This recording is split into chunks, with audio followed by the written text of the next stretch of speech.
Hello दोस्तों, राधे राधे। तो स्वागत है आपका हमारे चैनल हिंदी कहानी वर्ल्ड में। और आज हम आपको दिखाने वाले हैं कपड़े धोने वाली बहू की कहानी। तो वीडियो को पूरा देखें। चैनल पर नए आए हैं तो सब्सक्राइब जरूर करें। तो चलिए शुरू करते हैं। शादी के पहले से ही विभा को कपड़े धोने का बड़ा शौक था। कभी नल के नीचे तो कभी तालाब के पास। अरे मेरी नीली वाली लुंगी नहीं दिख रही है। विभा की अम्मा, कहाँ रखी है लुंगी? अरे वो तो विभा ने परसों ही धोकर रखी थी आपकी अलमारी में। देखो वहीं होगी। वो ना मैंने आज धो दी, मुझे लगा कि गंदी हो गई होगी। अरे कैसे गंदी हो गई थी? उसे तो मैंने पहना भी नहीं। हे भगवान, इस लड़की के कपड़े धोने की आदत से परेशान हो गया हूँ मैं। जितना तो घर में राशन नहीं आता उससे कहीं ज्यादा डिटर्जेंट पाउडर का खर्चा है। इसकी शादी करवा दो, शादी। जाए अपने घर में ही करे काम, फिर चाहे घर के कपड़े धोने हो या पूरे गांव के। हाँ ठीक बोल रही हो, देखता हूँ मैं कोई लड़का। वो दिन भी आ जाता है जब विभा को देखने लड़के वाले आ जाते हैं। लड़की मुझे अच्छी लगी।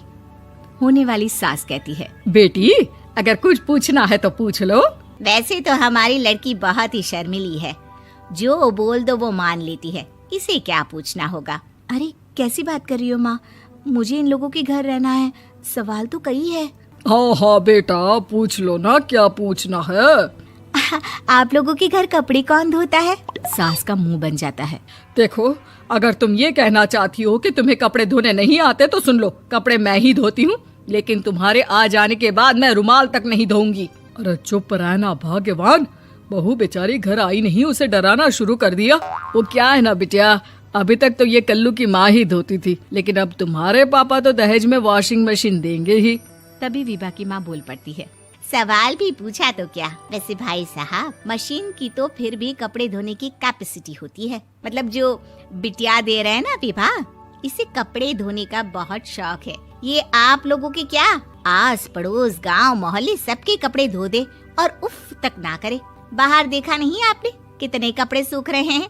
सब हमारी बिटिया ने ही तो धोए हैं। बस भी करो ना माँ, शर्म आ रही इतनी तारीफ सुनकर।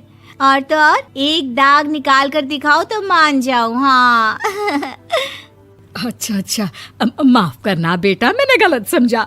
हमें तो रिश्ता बहुत पसंद है। और ऐसे जुड़ जाता है रिश्ता कपड़े धोने का शौक रखने वाली विभा का। उसकी शादी हो जाती है कोयला फैक्ट्री में काम करने वाले कल्लू के साथ। शादी के बाद अचानक विभा चिल्लाती हुई सास के पास आती है। सासू माँ, अरे सासू माँ कहाँ है आप? ये तो धोखा है, धोखा दिया आप लोगों ने मुझे।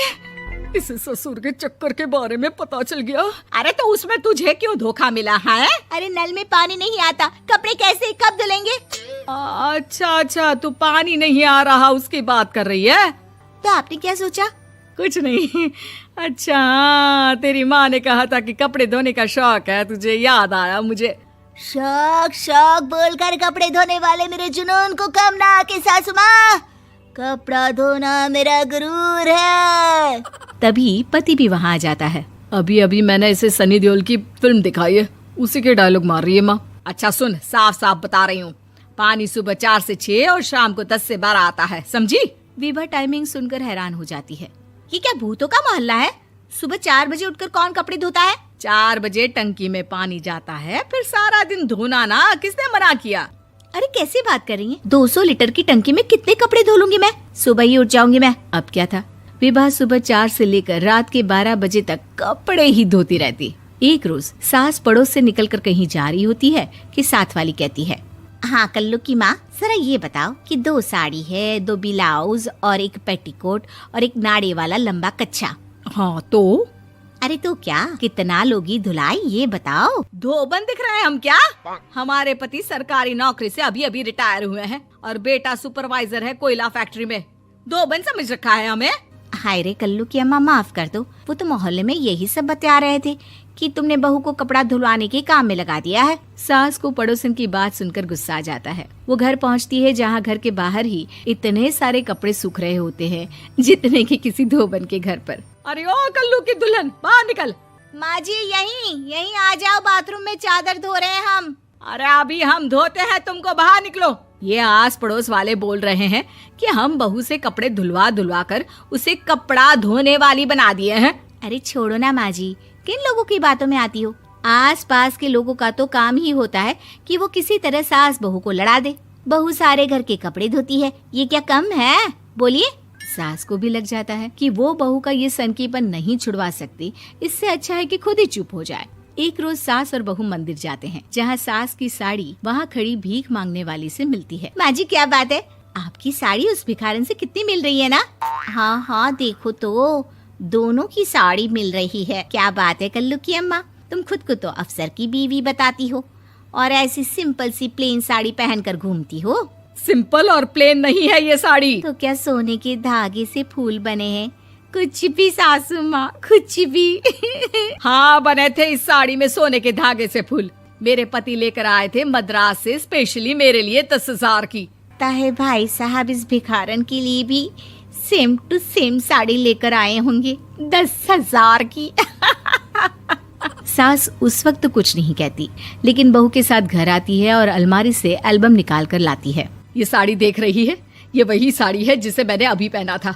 इस साड़ी में ये जो चमकदार फूल दिख रहे हैं ना, ये सोने के धागों से काढ़े गए हैं।